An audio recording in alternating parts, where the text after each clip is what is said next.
Assalamualaikum warahmatullahi wabarakatuh. Assalamualaikum warahmatullahi wabarakatuh. Selamat pagi para pemirsa, sahabat edukasi. Kami pada hari ini dari Instalasi Promosi Kesehatan hadir kembali dalam acara edukasi tentang hospital malnutrition. Jadi pada pagi hari ini sudah hadir pemateri kita yaitu Dr.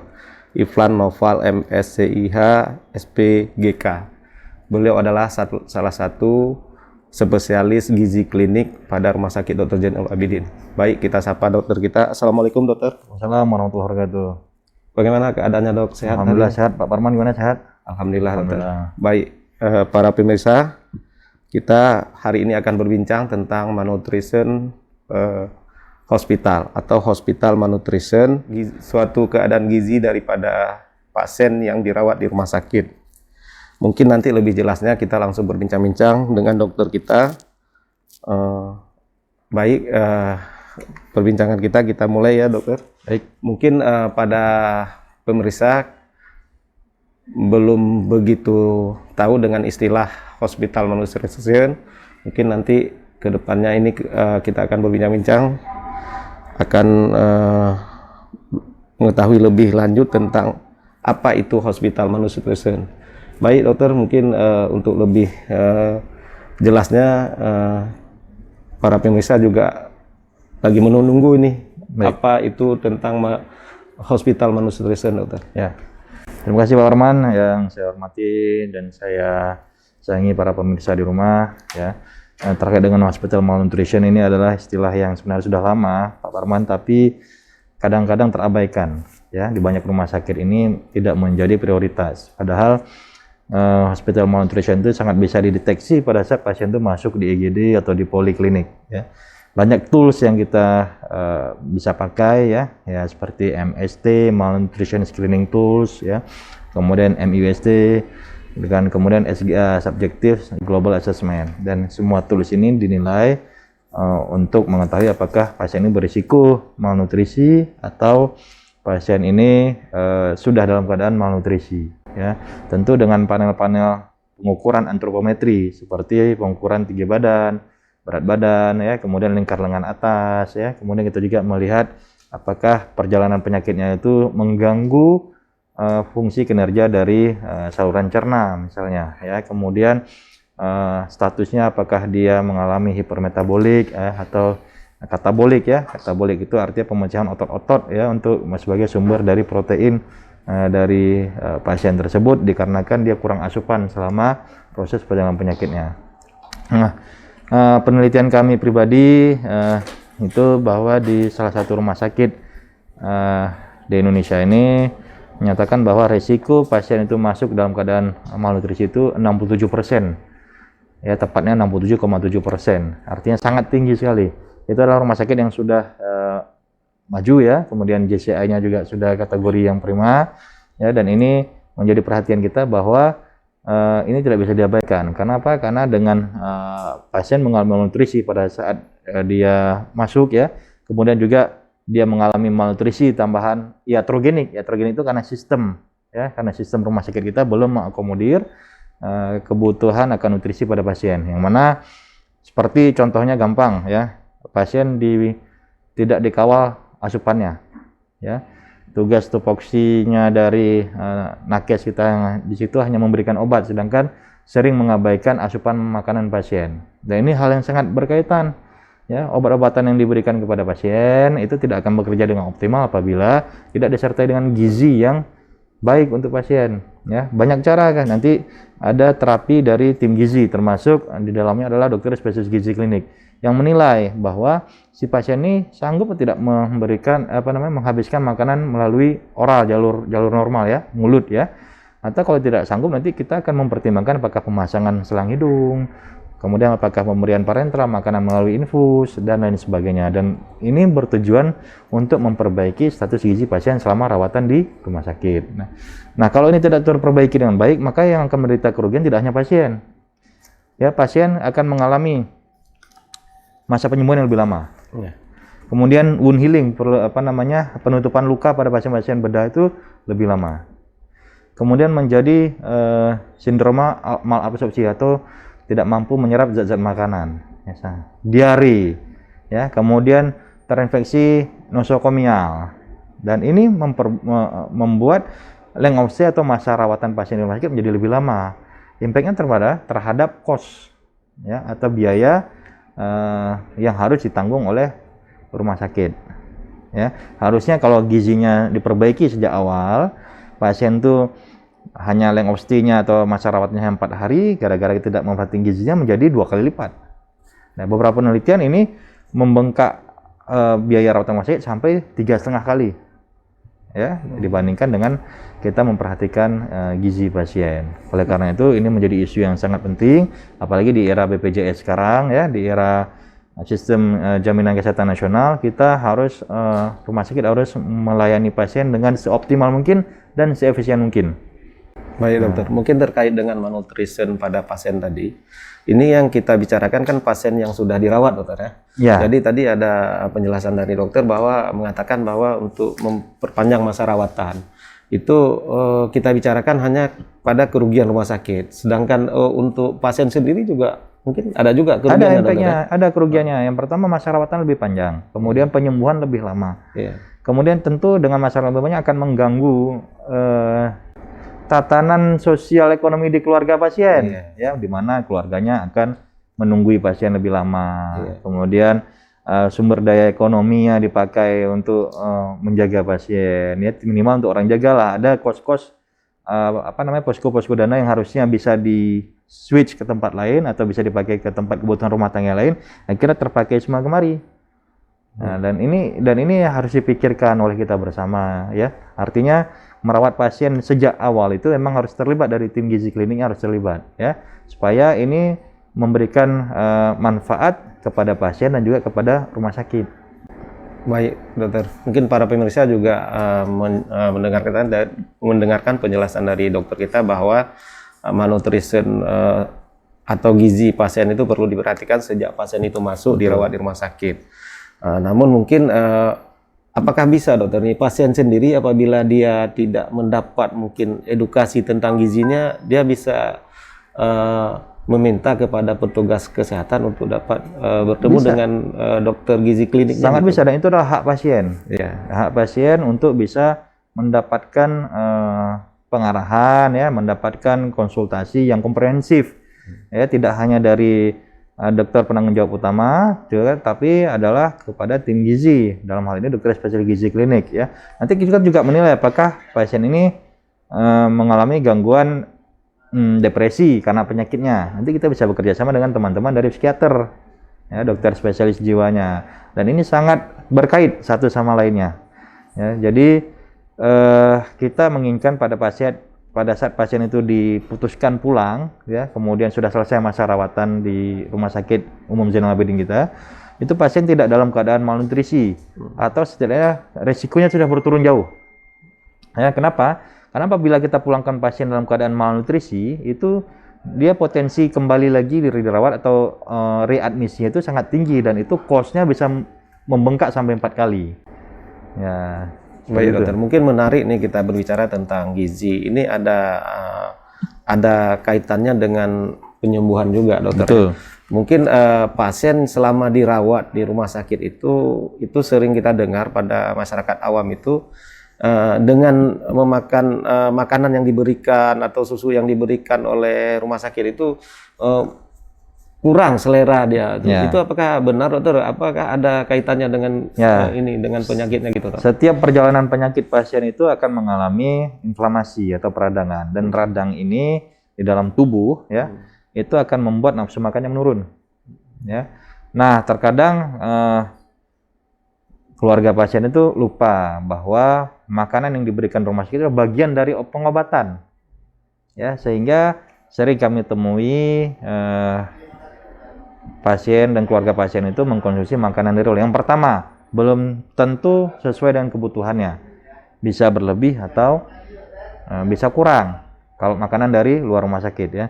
Yang kedua, hygiene-nya. Saya jamin bahwa higienitas di rumah sakit, di instalasi gizi Rumah Sakit Umum Dr. Zainal ini sangat hygiene, dan itu sudah sangat tersertifikasi. Jadi nggak perlu khawatir pasien dan keluarga pasien terhadap makanan rumah sakit, itu sangat hygiene dan sesuai dengan standar internasional.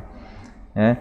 Yang ketiga memang pilihan menu. Pilihan menu ini menjadi polemik juga ya, menjadi apa namanya? Menjadi hambatan kita karena pasien itu tidak semua bisa kita penuhi sesuai dengan selera pasien. Nah, ini menjadi PR kita bersama bagaimana menanganinya agar pasien itu selera makannya bertambah. Ya. Baik dokter, kalau kita lihat dari penjelasan dokter tadi sudah kami dengar bersama, mungkin juga pemirsa sudah dengar bahwa kalau kita lihat hospital malnutrition ini adalah untuk kepedulian daripada rumah sakit untuk memperhatikan gizi dari pasien sejak masuk ya dokter. Benar. Apakah pasien itu sebelum masuk ke ZA mungkin dia belum terjadi malnutrition? Ya. Apakah bisa terjadi demikian? Itu bisa, namanya penyebab malnutrition ini dari apa saja gitu? Ya, namanya malnutrisi iatrogenik. Ya, malnutrisi yang didapatkan pada saat dia rawatan. Yang paling sering itu adalah prosedur mempuasakan pasien saat akan ada tindakan bedah. Kemudian mempuasakan pasien saat akan mengambil darah untuk sampel laboratorium. Dan kadang-kadang mempuasakan pasien ini lebih dari timing yang seharusnya diberikan. Ya, misalnya harusnya pasien hanya perlu berpuasa selama 6 jam. Tiba-tiba sudah sampai 10 jam belum dilakukan tindakan apa-apa. Dan ini memang menjadi PR kita bersama dan sudah ada petunjuknya. Misalnya pasien bedah itu apapun bedahnya ya, itu bisa dilakukan prosedur ERAS. Ya, namanya Early Recovery After Surgery. Nah, pasien-pasien itu dalam kondisi tertentu dinilai bersama oleh tim bedah dengan tim gizinya, apakah si pasien itu bisa diberikan suplementasi oral sebelum 2 jam sebelum dilakukan pembedahan, ya, dalam bentuk cairan, ya, cairan maltodextrin namanya, dan itu sangat membantu cepat penyembuhan.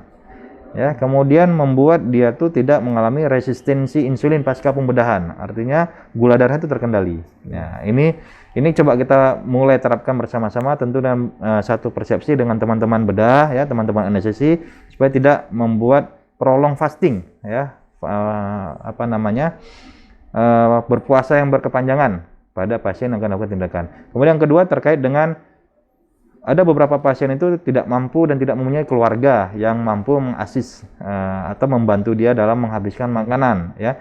Dan inilah tugas dari tim tenaga kesehatan, ya. Di beberapa rumah sakit itu kita ada namanya sukarelawan, ya, yang membantu pasien untuk menghabiskan makanan. Dia memang fungsinya itu menghabiskan makanan. Kemudian mengasis pasien untuk yang tidak sanggup itu dia suapin, ya. Dan tidak semua pasien memiliki penjaga yang telaten.